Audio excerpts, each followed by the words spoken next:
name of our show? I am not going to do this with you, Daddy. Go ahead. It is how do we help our community? That's what we're gonna do. That's what we're going to do, my baby. So then listen, we in. Come on. Hello, my loves. Hello, my loves. Hello, sweet babies. How's everyone doing? Welcome, welcome, welcome to Monique and Sydney's Open Relationship. And we open. And we're in a relationship. And we in it. So we ready to get this. Daddy, what we talking about today? Tell them. Today we are talking about how do we help our community? There's so many ways, so many ways. But really, have you ever thought about individually, just you, not no big to do, not no hoorah, hoorah. We talking about just you individually. How do you help your community? That's what we talking about, Daddy. That's what we're talking about. Well, let's talk about it. I guess the first thing we normally do is say, how did we get to this subject? How did we get to it, Daddy? I think we got to it based upon the fact that people were asking us in reference to your outspokenness and us bringing up subjects that make people uncomfortable. They said, what is the purpose of this? Come on. And our purpose was to, what is the topic? How do we help our community? Right. So it was for the purpose of helping our community. Other people had different ways of thinking that they can help their community or our community. So we decided that since there's more than one way to skin a cat, let's discuss how we can go about helping our community. Now, again, I will say this, in my humble opinion, helping your community is if you walking down the street and you see a piece of trash. And what you do? You pick it up and you throw it in the trash. That's helping the community. Helping our community, in my humble opinion, you see an elderly person that's trying to cross the street and you know they're having a difficult time. What you do? You help them across the street. That's helping our community, babies. Now today we have a special guest. Brother Sharif Abdul Malik. That is going to be joining us. He is the owner and the creator of WeBuyBlack.com. We're going to bring him on the line right now, my baby. Come on. I got to learn how to do it. You did. Hey. That was about a year and a half. Brother Sharif. Yes, Monique, how you doing? Wonderful, brother. Welcome to the show, baby. Yes, ma'am, I'm here. So listen, today we are having a conversation.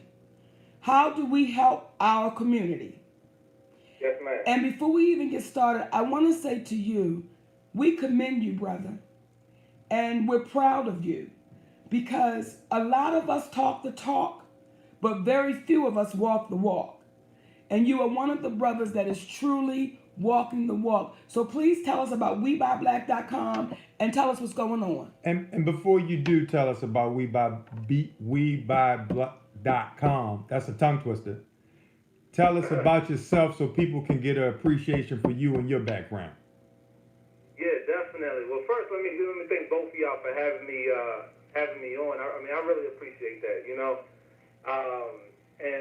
So a little bit about myself. I'm from Washington, D.C., born and raised in D.C. I graduated from Howard. I'm 26 years old. I'm married. I got 2 kids. Okay, appreciate it. I'm married. I got 2 kids. I've been married for going on 10 years this year. And, I'm living now in Atlanta. So that's a little bit about me. And then, of course, I started We Buy Black. I always loved entrepreneurship. But when I went to school at Howard, I studied sociology and community development. And while I was there, I was still, involved in entrepreneurship. I had a painting company while I was, going to the home. So interior, exterior painting. That's like my family's trade. And, I was just, working that business for a while. And then I used those funds to really, really start We Buy Black, the beginning stage of We Buy Black. And then we crowdfunded later on to actually start the platform, We Buy Black. So yeah, that's a little bit about me. Now, if y'all want to, for all of you that's listening right now, please go to WeBuyBlack.com and you can really understand what this beautiful brother and his wife is doing for the community. As a matter of fact, one of the comments were, wow, he's 26 and has been married almost 10 years. So I think that kind of speaks to a testament of your community, of your commitment to commitment. Come on now. No doubt. You've launched a crowdfund to create the first supermarket and housing all black-owned products. Could you tell us about that? Yeah, so I know a lot of people, across the U.S. that either they're a farmer, they're some type of producer, just an entrepreneur. They got their own product. But one of the things that I'm noticing is that a lot of us are going out of business. A lot of us are struggling. And when I try to get to the root of, why we're struggling, is because we really don't own the process from top to bottom. And whenever, somebody else is involved in that process that doesn't have our best interest in mind, whenever they decide that its time is up, then that really affects all of us. And, if one strong business go out of business, it's not just them that's affected in their family, but it's also the families that work for that company, work for that business. And then it's also the customers that supported that company, et cetera. So what I realized that we have to do is we have to establish a grocery store and a supermarket that would have groceries within a supermarket. Because a lot of the products that I see that I see on We Buy Black, I look at them, I say, man, we got enough product to have our own Walmart. Come on. We have everything that we need. We have it. And at first, it's very hard to imagine. But when I found out it's a sister in Texas who has a beef jerky company, and she's giving those guys down there in Texas the hard time because her beef jerky is outstanding, so they sent her death threats. So she's like, well, I'm just going to sell it online. I'm like, no, sister, why don't you get in the store? She said, well, they don't like that. I'm like, well, we like it. We need to have our own store. We need to have your product housed in our own store. Come on. When I found out there's a brother who tried to get their product into Walmart, but they wanted to lowball them and then, give them such a hard time and take them to court. They can't afford the fees and put them out of business.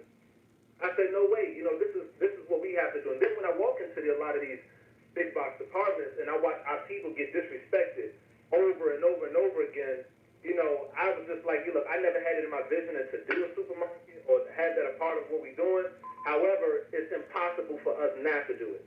Come on, baby. It's impossible for us not to have it. It would be really a disrespect to everything that we talked about so far. It'd be hypocritical to the whole We Buy Black movement not to have this. So, we just going full force. A lot of this is based off of faith, but we have people who have served and worked in supply chain management, people who are, who already, served in the capacity of running a grocery store from top to bottom, who are stepping up and like, listen, man, you right on, we're going to support you, whatever help you need, we're behind you, let's get it done. So that's really what this is all about, And did you say, just for the listeners who may have just tuned in, that one of the sisters that you encouraged to be a part of the grocery store was getting death threats for trying to sell her beef jerky?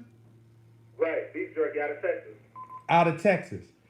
So do you understand that when we have these conversations, and we're talking to our listeners, when we have these conversations, when you have people that are getting death threats over trying to sell beef jerky, that we have to have these conversations about how we can help the community. We have to have these conversations about equality and fairness because people are getting death threats over beef jerky. Over beef jerky.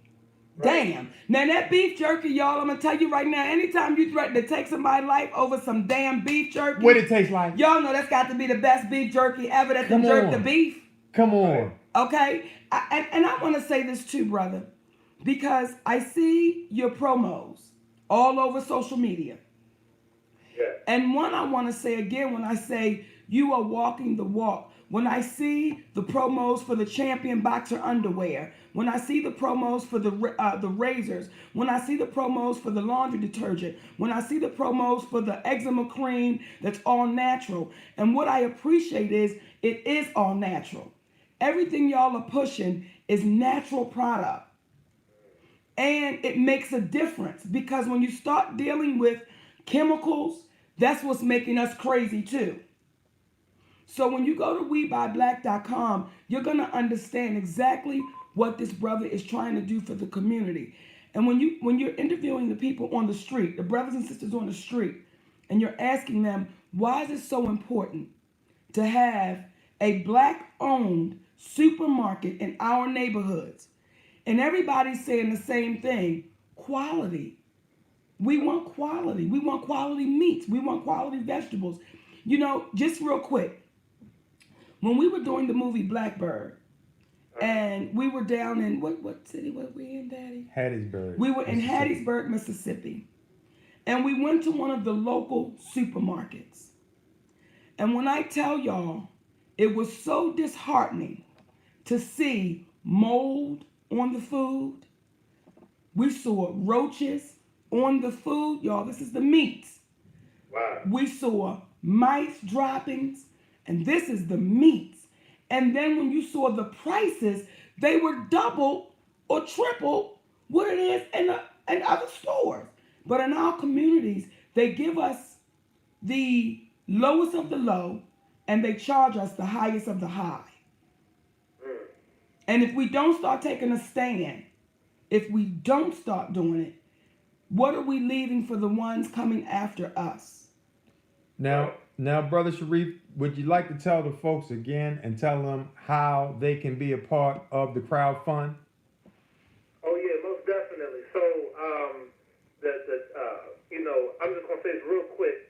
So, 3 years ago, we launched a crowd fund. We raised about $110,000 to produce WeBuyBlack.com. WeBuyBlack.com, the largest online marketplace for black-owned businesses, and we help circulate millions of dollars on that platform since then. But when we launched that crowdfund, we launched it on a platform that wasn't black-owned. They operated well, but I'm just making a point that they weren't black-owned. You know, fast forward to today, 3 years later, we're crowdfunding for $1.2 million to produce a supermarket so we can help circulate more dollars in our community. But not only that, we're raising that money on a black-owned crowdfunding platform.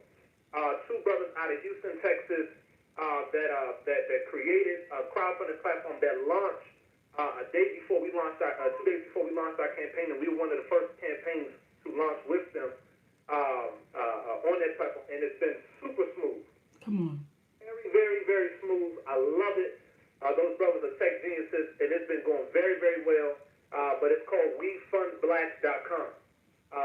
They started off calling it Fund Black, but I thought like FUND Black, but I thought it was it sounded a little bit like Fun Black, like FUN, and it just didn't rub me. So I was asking them like, just consider calling it We Fund Black. It'd be close to We Buy Black. People would kind of like easily remember that. They changed the name, and it's beautiful. If you go there and check it out, it's very smooth. It's a very easy process to go through, and if you go to WeFund, and then there's also a crowdfund to produce diapers. So a black family is producing diapers, and these diapers are going to be housed and sold inside of the soul food market, along with the detergent that Monique mentioned, along with the toothbrush, along with the razors that she mentioned, along with the eczema cream, and all these other products that we have in our community. This is going to be housed in there. And if there are products that we don't have, we want to fund those products. We want to use the crowdfunding platform to fund those products. So this is about us creating that whole chain of operations so that nobody could say, listen, we don't want you, and then everything falls apart. We want to run and operate every last thing until we get from the farmer all the way until we get to the customer. We got to run that whole operation so that we can ensure that the product is delivered safe and sound and with quality and with a good price. That's the only way we could do it. So the crowdfund right now, we raised close to $50,000. We got 18 days left. The goal is of 1.2 million, and I'm 100% confident we're gonna hit the goal. I mean, we just have to, right? Like this is, you look at Trump supporters that could raise $60 million overnight to build a wall. You know what I mean? Because they feel like they need a wall. However, we need a grocery store. Come on. We need a supermarket of our own. Whereas that our children and our families, when they go into that supermarket, they can feel safe when shopping. You know, like the young brother at Clark said, he said he doesn't feel safe when he's shopping at different places. Nobody should feel like that. You shouldn't be stressed out when you walk into, a store to shop. We know about the young brother that was murdered in Walmart for playing with a toy gun. So we don't want these cases in our own space, in our own operation. And for all the people listening again, and we can't stress this enough. When you hear a brother and I gotta say his beautiful wife, because oftentimes we'll leave out the other part. It's a team. Brother Sharif and his beautiful wife, and they are raising funds, not for their pockets, y'all, but for our community. And oftentimes we will sit around and say, all we ain't got, all we don't have. Well, then you got a brother and his wife saying, we're trying to provide that. So the donations don't have to be 10,000, 50,000. If we all got together and said, I got 10, I got 20, I got 50, I got 5, I got $2. Bernie Sanders raised $6 million. Come on. Almost in 24 hours or something like that with $25 donations. So for everybody that's right now that's in the room, that's listening, that's watching the show saying, that's what's up, y'all. We got to do it. Don't just talk about it. Go to the brother's website, WeBuyBlack.com. See how you can get involved. See how you can donate for the supermarket. See how you can actually start purchasing the products so that way we do build our communities. And WeFundBlack.com. Come on. WeFundBlack.com. Now, this is for everybody, so let me be clear. For our white brothers and sisters, our Asian brothers and sisters, our Latin brothers and sisters, we want you too to go to WeBuyBlack.com. Because the community is not about your color, but your conscience of mind. Okay. Brother, we appreciate you coming on and rapping with us. Anything else you want to share with them before you roll out? Anything, any other ways they can get in contact with you? Anything you want to share? Yeah, definitely. I'm easily accessible. Our whole team is easily accessible. Definitely go to the crowdfunding page, WeFundBlack.com, WeFundBlack.com. And, like Monique said, give something, give anything, so we can hit this goal. The main thing is that we hit this goal, that we establish this model. And after we establish this model, we need to put a strong plan together to take this all of our major cities, because it doesn't just need to happen in Atlanta, it needs to happen everywhere. When I learned about how our black farmers are being oppressed, we got to support our black farmers. We got to support the whole operation, and we got to create it. So this is what our intent is. This is what we're known for. So we appreciate you, Sydney. We appreciate you, Monique. Thank you all for having us on to be able to tell our story. And hopefully, we can raise the funds so we could accomplish this goal. After we accomplish this goal, we'll be on to the next one. Come on now. We love you, brother, and keep going and hug your wife for us. Keep going, brother. Oh, definitely. All right, my baby. Take care. All right, love y'all too. Appreciate Love you, it. baby. That's what we got to do, y'all. That's what we got to do. And please let me say this too, because sometimes I'll have people that come onto the page, right? And they'll say, Monique, we hear you talking all this equality, but what have you done for the community? Oh. What you done for the people? And I don't think that I'm unique at all. But if we all got involved, if you say, you know what, I'm unemployed right now, well, all of our nursing homes could always use volunteers. Well, let me say this, if I may, since you brought that up. Say it, Daddy. Oftentimes, you see people doing things because the camera's around while they're doing it. And then there are those people that do things and there are no cameras around when they're doing it because they're not doing it to be seen. Mm-hmm. This is not to discredit anybody that you see doing it in front of the camera, because sometimes it has to be seen so people know that the problem exists. However, you don't understand, for those that pose the question, what do you do for the community? You don't know the countless times that Monique has gone to the high schools, the middle schools, to talk to these young students. And see, she's not going to a rich man prep to go talk to them. She always asks for the worst school in the area, because those are the people that need the uplift the most. The ones who are forgotten, the ones, and then they'll say, well, can we have the media here to talk to you and see everything? And she says, no, this is not for the media. This is a personal conversation that we having amongst this, because I'm going to say some things. I'm going to get real with them, and the cameras don't need to see me have a moment of this type of realness that I'm going to have with them. This is amongst family. Okay? Y'all don't understand the countless nursing homes and how many bottles of lotion she's probably gone through by rubbing old women, or I'll say our wiser and elderly brothers and sisters' feet, when they may or may not have been taken care of. And she can tell the difference. Yes. We can tell the difference between those who have been taken care and not taken care of. The individuals where you go and you visit the ladies at their homes who they don't have a home. What was the name of that? The shelter. The shelter. And you give clothes, and we take our children so they can see what it is. So sometimes things that are done are not always seen. But we wanted to have our good brother come on because he reached out. We had a conversation with him about some other things, but we said we needed to let people know. And this is part of letting folks know that there, again, is more than one way to help your community, and you have to find your way to help your community, whatever specific in unto you. Do you know a smile can help your community? Just a smile. Just you walking by the bus stop saying, hey, sister, how you doing?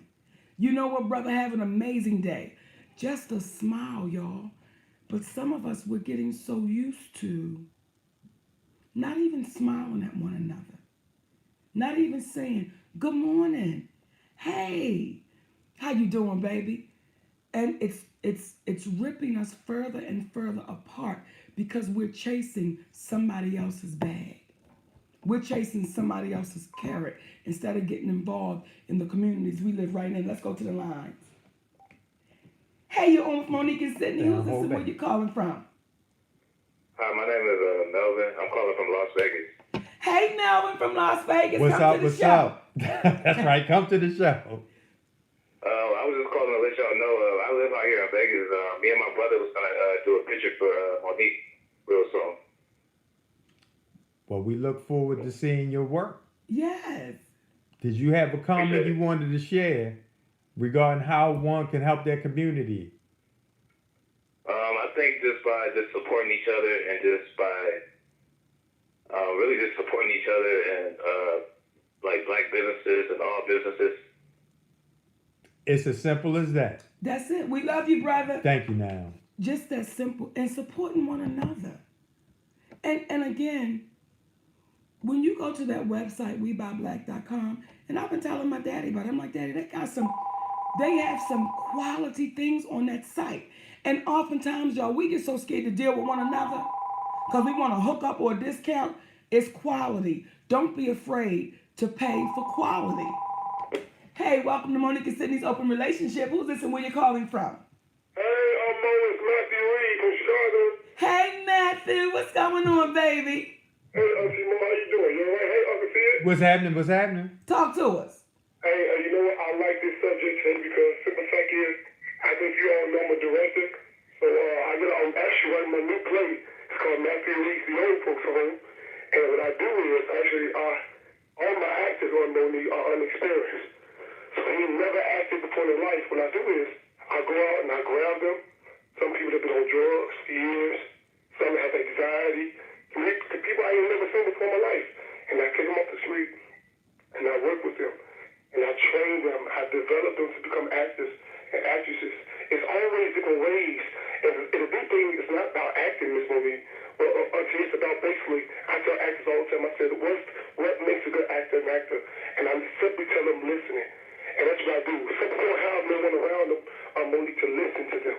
And I think that's really, really deep. And you go through a lot of things, but they don't have no one to listen to them. Does it make sense? All day long. And that's all too. Like what y'all do right now. So y'all understand what you have in the community in different type of cities. I'm already in Chicago, man. I'm already in Chicago, and I'll be in Vegas real soon, of course. But yeah, so that's really, really deep. Can you hear me? Yes, baby, we can hear you. No, my mom is right, because she just looked like she's right. Hey, that's all. We love you, baby. We love you, boo. Auntie, you're my favorite actor. Bye, baby. And you know what's beautiful, though? When he says, I take people that's never done it before, people that's been on drugs, people that fight anxiety, because that one person that may be up on that stage could be the one person that could set something different off in their community. And also, quietly, how good does it make you feel when you've done something when nobody was looking for somebody else? Come on. It comes with its rewards. Come on. And just know this too. When you think you helping somebody, watch how much they help you. When you think that, I'm just going to speak on this for a second. Speak on it. Speak on it. The first time I went into a nursing home, right? You really think that you're going in and I'm going to love up on the people and feel their souls, not understanding how much those people filled my soul, not understanding how much they loved up on me, not understanding when you do go into someone's room and they're laying in that bed, but they have the joy in their heart, baby, like they just ran 10 miles. And you might be in your head about something that you think is stressing you out or you dealing with, and you see their situation and they still smiling. You thought you was going in to do something, but when you came out full. That's why they say it's no such thing as an altruistic gesture, because there's always something that you get out of it, even if you get out of it the feeling that you did something good for someone else, because subsequently they did something good for you by allowing you to share. It's kind of like when you hear somebody say, come on now, let me do this for you. Why are you trying to block my blessing by not allowing me to do this? Do it. Do it till you're satisfied. Get it. Oh, damn. The button right there, baby. Hey, you on with Monique and Sydney. Who's this and where you calling from? Hello. Hey, Sydney, how y'all doing, man? This is Delora calling from Philadelphia. Hey, Delora, how you doing, What's brother? happening? What's happening? Doing good, man. I just wanted to call in and touch on the subject of how to help others in the community. Talk on it. All right, so, man, like I dedicated my life to helping people, man, to helping other people. I went to school for social work. I know what you're talking about, what you experienced in the nursing homes, man. I used to get people to come in, do volunteer work, donate money into the nursing homes. I used to personally spend like a third of my check every other week, man, making sure those people had what they need, because those nursing home people, they only get like $45 a month. I used to help them out, buy clothes and stuff. And so what I'm doing in the community now, I actually took the community aspect of it as opposed to staying in the nursing home. And now I've dedicated my life to providing resources to people in the community to make sure that the elders don't even have to go into the nursing homes. Wow. Come on. So as a social worker, man, I worked in a lot of different aspects, man, and when I found that this is like one of the most fulfilling jobs and one of the most fulfilling spiritual callings that I could have gotten involved in. And I just think it's fantastic, man. I love the topic of the show, and I just felt like I needed to chime in on that. We appreciate you. We love you, brother. All right, love y'all too, man. Bye, my baby. And I'm going to tell you something too, Daddy. Tell me. You can learn lessons when you go into those nursing homes. And I know that some of us feel like, what can they teach us? You can learn just by paying attention. Because in some of those nursing homes I've gone into, baby, somebody will say, Monique, that's such and such. And she's not had a visitor in over 20 years. And then you say, well, what kind of family will put someone in a nursing home and not visit them for 20 years? And then you go and try to talk to that person. And then they tell you, get your ass away from them. Uh-oh. And you say, ma'am, I said get your ass away from me. I seen it. And I seen that. I was trying to go back Cause I'ma fight through it. Till my husband said, Mama, She said that she what don't. did she tell you? She said no. She's old enough to know if she wants you or love, leave us because she will fight you in that wheelchair. But the lesson I learned is I never want to put myself in a position where no one in my family wants to deal with me. I never want to be in a position where I've been so bitter and nasty and not logical and unwilling to break that hard side. So when you go, please be open to learn some lessons. And just in everyday life, for as we do this podcast and all of the things that we speak about, this is a community that is helping one another. As we share information, information is being shared with us. And no matter how much we know, we never know it all. So the person who stops being open to learning is the person who stops learning. So we can't just be teachers and feel like we're the teachers, we're the instructors. That's our egos talking. Come on. What we should always be are eternal students, always learning, no matter what. In my humble opinion. The call-in number, y'all, is 470-282-1802. Let's go to the lines. Hey, you're on with Monique and Sydney. Who's this and where you calling from? Hey, Monique, it's Prince T-Dub from Chicago. Hey, baby. How you doing? Amazing, brother. Daddy, that's the little brother that came to Vegas. Come on now. And took the time. That's He right. was amazing. Hey, sweetness. How you doing? And Sydney, I just want to tell you, man, I haven't met you personally, man, but the way Monique speaks to you and her sets, man, you're a good brother, man. I want to meet you one day. We got to do it, brother. Talk to us, man. Well, I just want to say, man, we got to uplift each other. You know, that's one thing that we have to do. Here in Chicago, man, what I did was I seen there was a place called Tent City. And it was a place where a lot of homeless people got together and they stayed in tents. Mm-hmm. And I went down there to visit those people. A lot of times we drive past homeless people. We don't know how they got there. You know, we judge them a lot. Come on. So I wanted to go down there and see how they was living and actually speak to these people. And I learned a lot about it. And I took them food. But I said the food don't mean nothing if they have to eat it in this cold. So I said that next step I was going to try to get them a hotel room, at least for a couple of nights, you know, get them out of that area they was in. And, you know, with the help of my social media platform, we were able to get 120 of them off the street. Come on now. At the hotel. That's awesome. Let me just speak on you for a second, if I may. Yeah. So, this is what fills my heart with young people that get it. And I'm talking like I'm an old lady, but okay. So, this brother is Prince T-Dub that's on the caller on the line. And I'm talking to everyone that's listening and watching right now, my baby. Okay. And he came over to Vegas in support of his sister comedian, Corey B. Right? Who's also fire. Who is fire, baby. Okay? Just fire.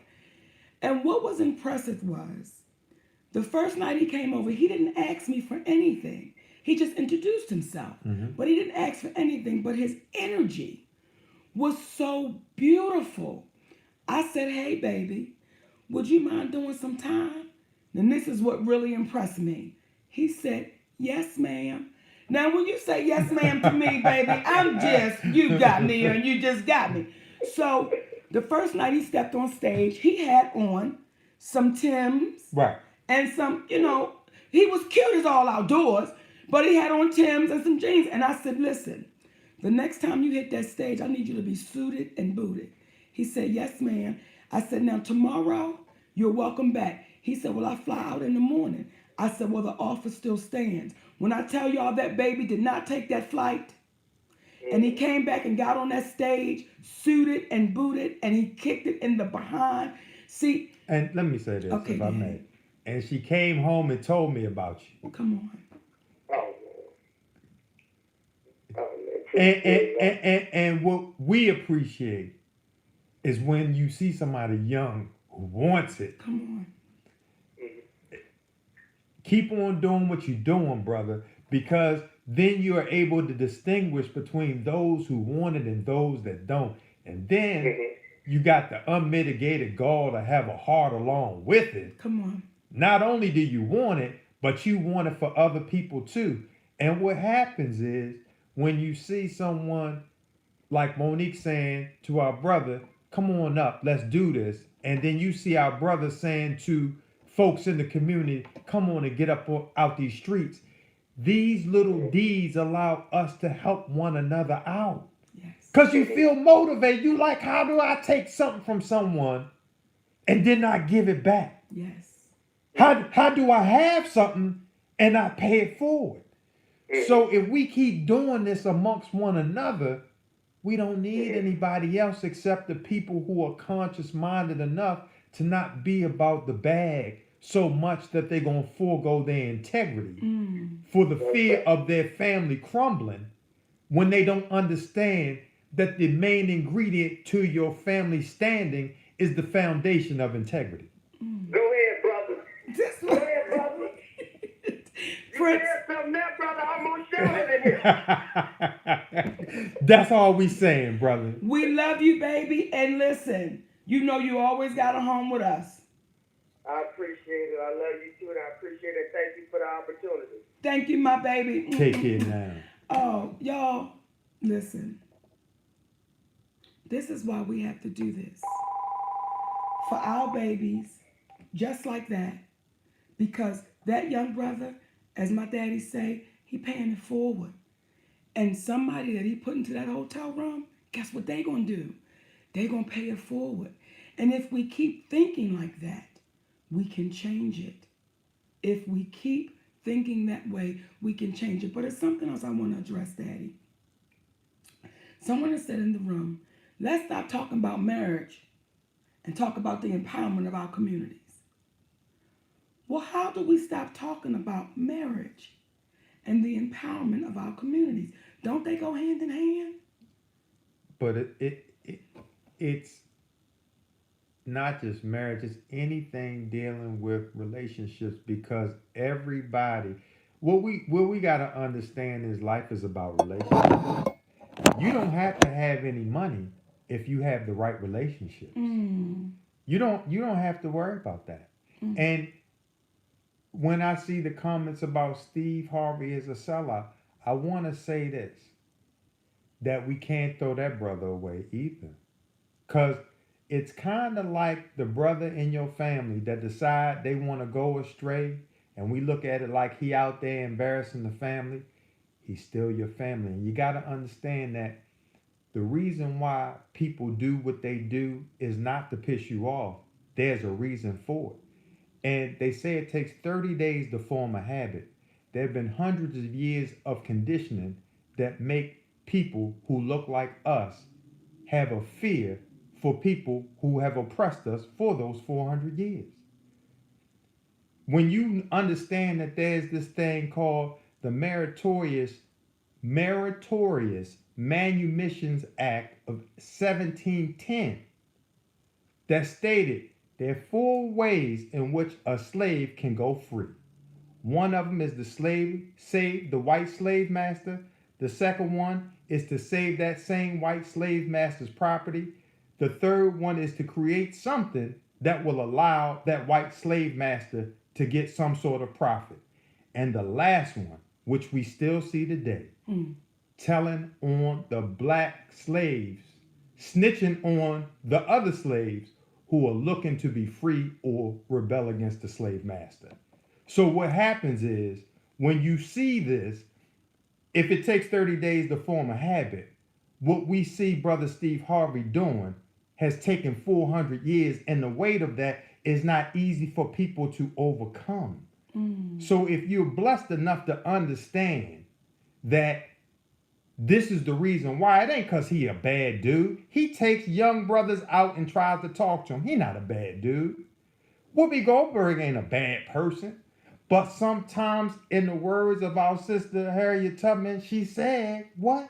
I could have freed 1,000 more, only if they knew They were slaves. So, unfortunately, folks, back in the day, they used to drive the master around in the carts. That was the old slaves. The new slaves drive around in white Bentleys. Come on, Daddy. Come on. How do we help our communities? Let's go to the line. Hey, you're on with Monique and Sydney. Who's this and where you're calling from? How you doing, Mama? I'm all the way from in California right now. My name is Burley Matt. Hey, baby, talk to us. Talk to us. Monique and Mr. Sydney, how y'all doing? Beautiful, brother. Monique, I met you some years ago. You was promoting the show, your Monique Talk Show, and you was at the Bonner Brother Hair Show.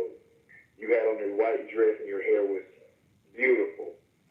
And I stalked you, and I told you, I said, hey, I'm a up-and-coming comedian actor. My name is Shirley Mack. I'm inspired by Bernie Mac, and that's where I get my name from. Furley come from Mr. Furley from Three's Company. They sound like an old white man, blase, blase. And you was like, baby, you gonna go. Mm-hmm. I feel it. And you said, give me a hug. I gave you a hug, and you whispered in my ear. And you said, keep pushing. And so that is my motto I've been using, ever since I met you, is to keep pushing. With that being said, I'm a SAG actor now. Come on now. I've been on television shows. I've been on Empire. I've been on Star. Come on. I had a speaking role in Death Wish, a movie with Bruce Willis. I ended up homeless in Chicago, chasing after this dream. And this white lady named Claire Simon, she picked me up off the street, and she gave me my break.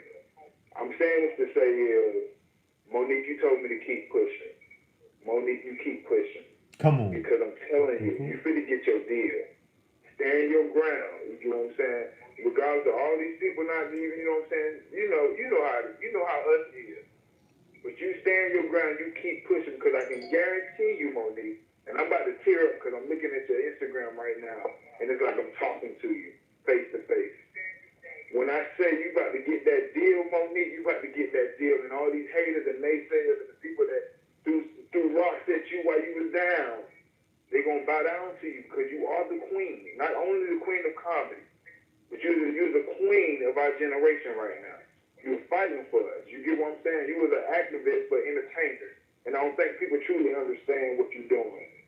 You know what I'm saying? They can say how you present and how you going about it. It's how God wants you to go about it. You doing what you walking in your purpose. They can say what they want to say about Sydney and all this and the third, but I'm telling you, you about to get your deal.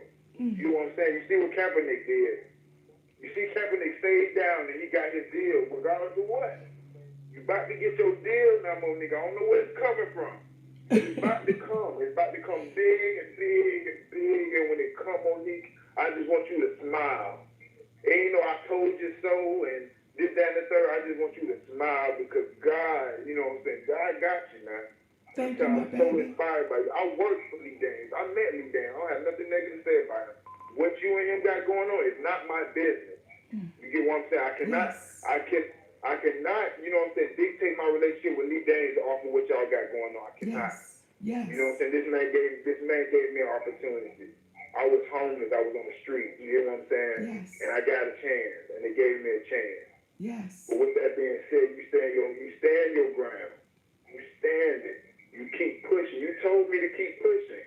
I'm telling you, I promise you, I can guarantee you remember my face. You remember my face if you see me. But you told me to keep pushing. You whispered in my ear. You said, keep pushing, baby. Just like that. And then your security guard, they push you on about your way or whatever. And that's what I did. I kept pushing, Monique. I want to thank you, brother. Monique, and I want to say this to you. Yes, ma'am. I want to thank you for paying it forward. Because what I whispered in your ear, you're whispering back in mine. And I thank you for that, baby. And we are going to keep pushing. And I want to say something else to you, young man, which is really beautiful. Thank you for standing on your own. Because oftentimes people will jump on the bandwagon of whose side they want to jump on. But I thank you for saying, I can't say anything bad about Lee Daniels, Monique, because that brother gave me an opportunity. I can't do it. And that's why I commend you. And that's why you will keep on going. Because you're not one of the regulars that will just jump on to where it's popular. I'm just jumping. You coming from a place of honesty. Yes. And that's what's Yes. going to allow you to win, our brother. Yes. We appreciate you. I love you, my baby. I love you too. I'm going to DM you, Monique. My name is Furley Mack. Furley Mack, I'm in California. I can't wait to get your DM, and I can't wait to see you over in Vegas so we can hug again. I'm about to say, I'm coming to Vegas because I'm not that far from you, Monique. I love you. Sydney, stand behind your wife. Keep doing what you're doing, King. I look up to you, my man. I look up to you. I cannot wait to meet y'all and work with y'all. And Monique, when you get that bag, don't forget to smile, baby. Come on, man. Thank you. Thank you, my baby. We love you, brother. You see?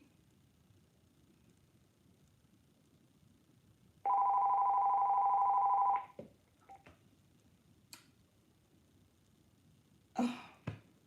Well, let me fill in the blanks because you're trying to seem like get yourself together. It's all so important because you never know when you might be the one who appreciate the encouragement. And we just got a chance to see collectively someone who was encouraging another individual on a day where they were trying to come up, and now they've done what it is that they needed to do, and they still going to working their way up, but they're coming back to whisper those same words back into the person's ear that initially whispered it to them. That's what supporting your community is all about. And I want to address something else. Address it. With Lee Daniels, with Oprah Winfrey, with Tyler Perry, Tell them. with Will Packer. Mm-hmm. The reason why we've said and will continue to say, let's have a public, open conversation because it will help our community. It will show how we can right a wrong. It will show how we can come together and fix something that we know was broken. It will show how the juggernauts of the Black community are humans. Are human. So this, when y'all get to writing blogs about dropping tea, spilling shade, do you know how much of a problem you are to the community? Do you know how much of a problem that you become with just those headlines, dropping tea, spilling shade? And we got the younger generation thinking that that's what it's all about. Ain't nobody dropping no damn tea and spilling no shade. What we're saying is, let's build up our community. And stop being afraid of the people that are oppressing you. Stop being afraid and being part of the oppression. That's why it's a difference between Monique saying what it was that she said on stage because she's a comedian. But when you hear us on these platforms and in general, we're not going to sit here and say anything bad about Lee, Tyler, Oprah, Will, because those people have families on their own. Somebody somewhere love them, okay? And we got love for them too. But what happens is sometimes you got to love the people so much that, just like our brother said, I love you, Monique, but I ain't never had a bad experience with Lee, so I can't say nothing bad about that man. Sometimes we have to love the people in our lives and that we've encountered, even though they're important, even though they're very important, enough to say the way you handle that is not right. You can't say you love somebody and just think that's all about yes, yes, yes, whatever you say, that's love. That's not love. That's foolish loyalty. That's the type of loyalty that'll get somebody ate up and they think that they can get away with something until they run into the person that says, you can't get away with that around me. Help them out along the way by just simply saying, you know what, that's not right. And that's why, to your point, we're saying, let's have a public conversation, because if y'all gonna portray Monique and I as being difficult, let the people know why you say that. And if you feel differently, let the people know why you say that. Come on. We want to say hello to the brothers and sisters in here from Italy, from the UK, from the Bahamas. We want y'all to know you're not going unseen, baby. Come on. We see you. So we just want to say thank you from all around the world. Let's have our What a romper room moment where you just call out some of the people that we see. Yes. So I see, oh, I love this, Daddy. I see Renee. I see Fella for Life.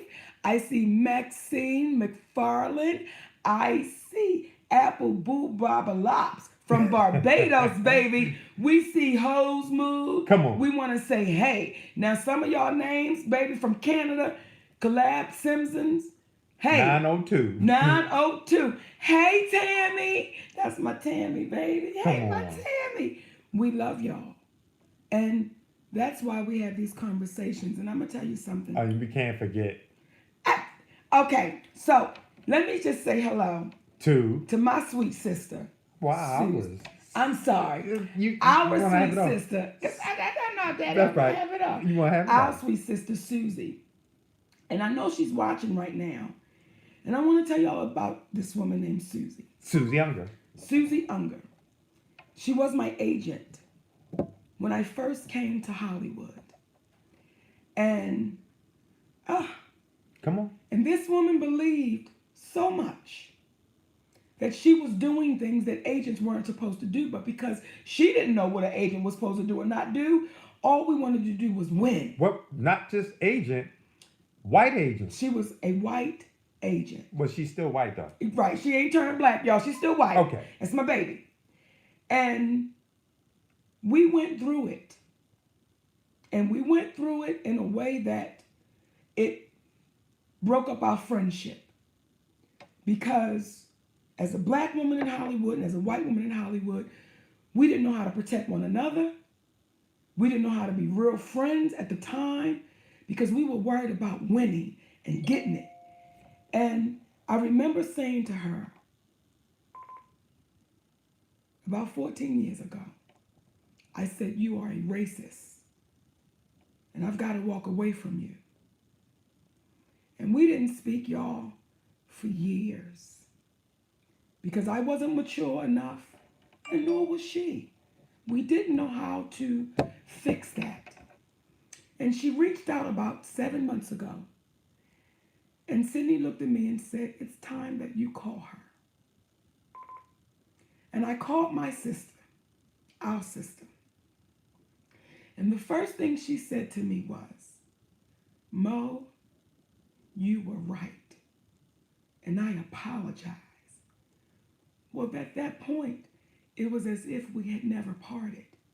Now, we had to have some in-depth conversation, but once we understood that we really loved one another and we weren't afraid of the hard conversations anymore. And when I tell you, baby, me, her, and Sid, especially her and Sid, they get down with the get down because it's conversations that we need to have, which goes back to helping the community. Helping the community with the understanding, not the racist where she was carrying torches and Ku Klux Klan, because we got to be able to distinguish why we have to have these conversations that create uncomfortability, that when we go through them enough, we become comfortable having. The type of racist that was unaware of the bias that was inside. Yes. So much to the degree that she left the business and now focuses her energies towards the LGBT community as a therapist. Yes. So oftentimes people say, are y'all crazy for having these conversations and saying these things out loud and speaking about Oprah and speaking about Tyler and speaking about Lee and speaking about Will? Are y'all crazy and speaking about Steve? And what we say is, we would be crazy if we didn't speak about it, because if a Caucasian woman can be called a racist, look inside herself and say, that is who I am and that is wrong and that's not who I want to be. And though it may take 14 years, but come back, it's better than never saying anything at all. And that person never ever reflecting and never ever coming back to be able to form the real relationship that has formed right now. Mm-hmm. So the reason why we have it is not to spill the tea, not to call anybody out. It's to what? Call them up. It's to call folks up. So we got to be brave enough not to attack the people, but to attack the problem. You know, y'all, I've been called up more times than I have fingers and toes. And I remember one time getting called up by my husband, who at the time was my brother. And I had a husband. And it was my second husband. And I remember we were playing a board game, right? And we began to argue, me and my second husband. Now, he was right in the argument, but because he couldn't out-argue me, I tore his ass off.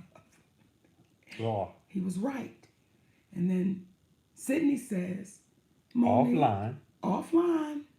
Because now we got to go for a ride because I'm so mad at his ass. You know, that was back in my day. I walk on out. So we get in the car and Sid said, you wrong, shorty. And I was like, what? You'll never go against me. He said, I'm for you. That's why I'm telling you, you wrong. And the only reason why you kept going on is because you could beat him in an argument. But you're wrong. And I needed that, y'all.